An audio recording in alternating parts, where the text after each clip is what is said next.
Salut et bienvenue dans cette nouvelle vidéo qui va être destinée aux entraînements pour les gens qui sont très occupés, qui n'ont pas le temps d'aller à la salle de sport, qui sont peut-être bloqués au bureau toute la journée et qui ont quand même moyen de se régler des petites pauses, quelques temps, quelques moments par-ci par-là. Et donc, j'utilise une méthode très simple pour mettre ça en place, c'est la méthode Dance. Donc, c'est un format de travail à la minute. Vous le voyez peut-être des fois sur les réseaux, c'est de plus en plus courant. La manière de l'écrire, du moins 10D5 par exemple, qui veut dire 5 répétitions toutes les minutes pendant 10 minutes. Ce qui totalise donc, si vous faites le calcul 5 x 10, 50 répétitions en 10 minutes. Et l'intérêt de cette méthode, c'est qu'elle est très facile à mettre en place.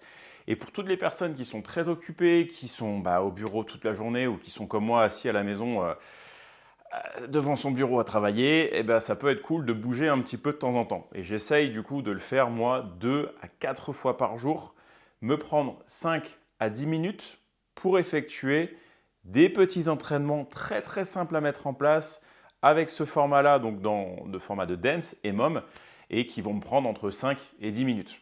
Et franchement, 5 à 10 minutes, une fois tous les 2-3 heures, c'est pas trop demandé. Et la manière de mettre tout ça en place, c'est juste de vous préparer un timer. Vous réglez par exemple une alarme sur votre téléphone qui va faire toutes les 3 heures, vous aurez un bip. Et toutes les 3 heures, vous allez lancer une application. Moi, je vous conseille Smart WOD Timer. C'est très facile à mettre en place. Vous allez sur EMOM. Je vous mettrai le lien de l'application dans la description de la vidéo. Mais vous avez juste qu'à régler sur l'entraînement format EMOM. Vous mettez, si vous voulez travailler pendant 5 minutes, vous mettez every minute during 5 minutes. Donc toutes les minutes pendant 5 minutes. Et si vous voulez travailler sur 10 minutes, vous mettez départ toutes les minutes avec la durée totale de 10 minutes. Et le but va être simple, vous allez répéter le même mouvement par exemple, ça peut être disons des squats, voilà, des air squats, poids du corps. Vous allez donc répéter, vous vous dites, pour la première fois que vous le testez, si vous ne l'avez jamais fait, essayez pas de partir trop vite à vouloir trop faire. Commencez avec 10 reps par exemple, si vous vous sentez bien sur 10 répétitions, ça va peut-être être trop facile, mais ça va quand même vous cumuler 100 répétitions au total en 10 minutes. Donc c'est pas dégueulasse. Je sais très bien que certains vont me dire c'est ridicule 10 reps, mais commencez comme ça juste histoire de vous habituer un petit peu au format. Donc moi je vous conseille quelques mouvements différents que vous pouvez mettre très facilement en place à la maison sans aucun matériel. Le premier pour les jambes, donc je viens de le dire, c'est les squats. Ensuite, on peut avoir les fentes. On peut avoir les fentes bulgares, vous avez le pied arrière qui est surélevé. On peut avoir les fentes ATG de Ben Patrick. On va essayer d'amener le genou le plus loin possible devant les orteils. Donc ça, c'est une autre manière de travailler les jambes. Et puis on a la version, je dirais, la plus difficile des entraînements avec les jambes en poids du corps, c'est le pistol squat. Et encore une fois, il y a des variations dans les pistoles qui vont vous permettre de le faire progressivement. Si vous n'arrivez pas à faire un pistol, vous pouvez faire un pistol plus ou moins assisté avec une jambe qui est juste à côté en croisant comme ça.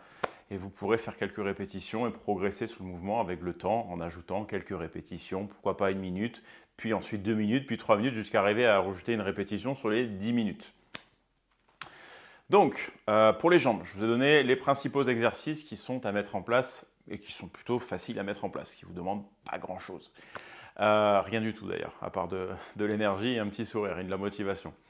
Donc, ensuite, je vais vous parler d'exercices de poussée. Donc pour la poussée, on a plusieurs manières de pousser. On peut pousser vers le bas, on peut pousser vers l'avant ou on peut pousser vers le haut, d'accord? Donc ces mouvements de poussée-là, vous allez pouvoir les effectuer avec quelques exercices à nouveau. Vous avez les pompes classiques. Si c'est trop difficile, les pompes avec les genoux. Pour la poussée vers le haut, vous avez les pike push-up, la version la plus simple. Après, vous avez les pike push-up avec les mains surélevées. Après, les pike push-up avec les mains et les pieds surélevés, jusqu'à arriver à faire le handstand push-up. Et là, vous pouvez le faire dans un premier temps contre un mur. Mais si vous y arrivez déjà très bien, vous pouvez le faire comme moi je le fais, en libre par exemple. Faire un EMOM de 10 minutes avec des handstand push-up toutes les minutes. Et puis vous essayez d'augmenter le nombre de séances en séance. Donc, je vous ai dit les mouvements de poussée. Non, il y a un dernier que je n'ai pas dit, c'est le dips. Et ça, même sans matériel à la maison, on peut faire des dips, ne serait-ce qu'avec un canapé. Vous mettez les mains derrière le canapé et vous poussez comme ça. Ou avec 2 chaises et vous descendez entre les chaises. Bref, il y a vraiment plein de moyens de le faire avec 2 plans de travail qui sont à peu près à la même hauteur, etc. Voilà les mouvements pour la poussée. Et pour le tirage, j'en ai trouvé que 2, on va dire, qui demandent pas de matériel, si ce n'est une table par exemple. Avec une table où il n'y a pas de pied qui gêne en dessous, bah, vous pouvez passer sous la table et faire des tractions australiennes. Vous voyez, donc vous êtes plus ou moins à l'horizontale comme ça et vous allez tirer avec les bras pour approcher la poitrine de la table. Donc il y a cette option-là. Et si vous avez une barre de traction, bah, il y a l'option de traction aussi qui peut être envisageable pour le tirage. Après, sans matériel, faire du tirage, sinon ça reste que assez compliqué si on n'a pas le poids de corps. Et le poids de corps, ça peut paraître très difficile pour certains. Et dans ces cas-là, je vous conseille de vous délester avec un élastique, tout simplement. Vous calez l'élastique sur vos mains au niveau de la table, vous le faites passer dans votre dos et ça va vous permettre de tirer plus facilement jusqu'à ramener votre poitrine à la table. Et pareil pour les tractions avec une barre de traction, bah, vous mettez l'élastique à la barre, vous passez les pieds dedans et logiquement, ce sera plus facile de faire des tractions. Après, il y a plein de tailles d'élastiques différentes, des résistances différentes, mais voilà, c'est un moyen de travailler le tirage.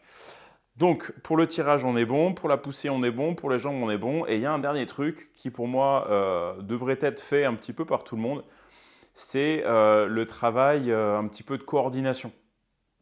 Et pour ça, moi, j'ai 2 exercices qui peuvent être très faciles à mettre en place, qui ne demandent pas grand-chose en matériel. Des balles de tennis, par exemple, ou des chaussettes. Vous prenez des paires de chaussettes que vous faites en boule, et bien vous pouvez commencer à apprendre à jongler. Commencer tranquillement avec 2 balles, pourquoi pas 2 balles dans une main, 2 balles dans l'autre main, et ainsi de suite. Après, vous faites avec 3. Enfin bref, il y a plein de moyens de progresser. Vous trouvez des vidéos là-dessus sur le jonglage sur YouTube, et c'est pas compliqué d'apprendre à le faire. C'est juste voilà, quelque chose à pratiquer régulièrement. Et ça peut être super bon pour votre cerveau aussi. Voilà, de travailler ce type de tâches un petit peu cognitives, ça va vous aider à être mieux. Voilà, ça peut jouer sur votre morale, ça peut jouer sur plein de choses. Donc n'hésitez pas à travailler ça au quotidien aussi. Voilà, et ça, vous pouvez le faire avec le format Dance. Alors, soit en destinant, il y a 1 minute qui va correspondre à ça, soit un bloc carrément complet, vous allez dire, je vais faire 3 tentatives avec 3 balles toutes les minutes pendant 10 minutes. Ou alors, ce que vous pouvez faire aussi, c'est faire des blocs où il y aura plusieurs exercices. Admettons, vous mettez un bloc de 15 minutes. Si vous avez 5 exercices, par exemple, ou on va faire, parce que j'en ai proposé 4, on va dire, il y a un exercice de poussée, un exercice de tirage, un exercice de jambes et un exercice de tâche un petit peu coordination avec le jonglage. Donc, on va partir sur 5 tours. Donc, ça vous fait 20 minutes. Si c'est trop long, vous faites que 4 tours, enfin que 2 tours, pardon. Et ça vous fait du coup 4 x 2, 8 minutes. Donc, si on se fait 5 tours de cet enchaînement de 4 exercices, vous dites minute 1, ça va être la poussée, minute 2, ça va être le tirage, minute 3, ça va être les jambes et minute 4, ça va être le jonglage. Voilà, et vous pourrez du coup cumuler un certain nombre de répétitions dans un temps qui est quand même assez restreint, assez court. Et ça, vous allez le réitérer quelques fois dans la journée. Et puis voilà, vous serez refait, vous aurez fait votre sport de la journée. Vous aurez eu l'impression de ne pas faire grand-chose parce que ça ne prend pas beaucoup de temps, mais figurez-vous que vous faites du sport et vous bougez, donc c'est le plus important, c'est d'avoir une activité un petit peu sportive comme ça au quotidien. Il y a d'autres choses aussi que vous pouvez faire, c'est sortir prendre l'air. Vous vous dites, voilà, je fais une pause, un quart d'heure, et je vais marcher un quart d'heure, je vais prendre le soleil, en plus c'est très bon pour vous, le vitamine D, on n'en a jamais assez, surtout en ce moment, ça dépend où vous habitez, mais les beaux jours commencent à arriver, mais bon, jusque-là, on n'avait pas beaucoup de soleil, donc là, je pense qu'il faut beaucoup en profiter, un maximum. Et voilà, je pense que je vous ai dit à peu près tout ce que je voulais vous dire par rapport à ce format de travail. Donc je vais répéter, il faudra juste que vous le pratiquiez. Essayez de le faire 2 à 4 fois par jour, ça peut être super, histoire de cumuler entre 20 et 40 minutes par jour. Et si vous le faites comme ça entrecoupé, vous n'aurez pas l'impression d'avoir passé vraiment 40 minutes, ça qui est vraiment sympa à faire. Et voilà, je pense que j'ai à peu près tout dit. Donc 2 à 4 fois par jour, essayez d'harmoniser tout ça avec quelques exercices de poussée, de tirage et de jambes au quotidien. Un petit truc que je peux vous dire, c'est qu'en général, le volume de tirage devrait être double par rapport au volume de poussée, pour la santé de vos épaules tout simplement. Par rapport à vos omoplates et vos épaules, bref, pensez à tirer un petit peu plus et vous pouvez faire aussi une chose que j'ai oublié de dire, voilà, ça que je disais sur le jonglage, que je voulais rajouter tout à l'heure, c'est que vous pouvez pratiquer le jonglage, sinon vous vous dites que vous faites 10 minutes de squat, donc toutes les minutes vous faites des squats, mais une fois que vous avez fait vos reps, dans le restant de la minute, avant que la minute 2, la minute 3, etc. arrive, vous pouvez prendre des balles et jongler dans le temps restant. Ça permet d'optimiser encore plus son temps et de faire 2 fois plus de tâches dans le même temps, dans la même durée. Donc voilà, là je pense que je vous ai vraiment tout dit. Merci beaucoup d'avoir écouté et je vous mets dans la description un exemple tout simplement de semaine d'entraînement comme ça que vous pourrez faire avec ce format de travail dense à la maison, sans matériel ou du moins très peu à part une chaise, une table, etc. Voilà.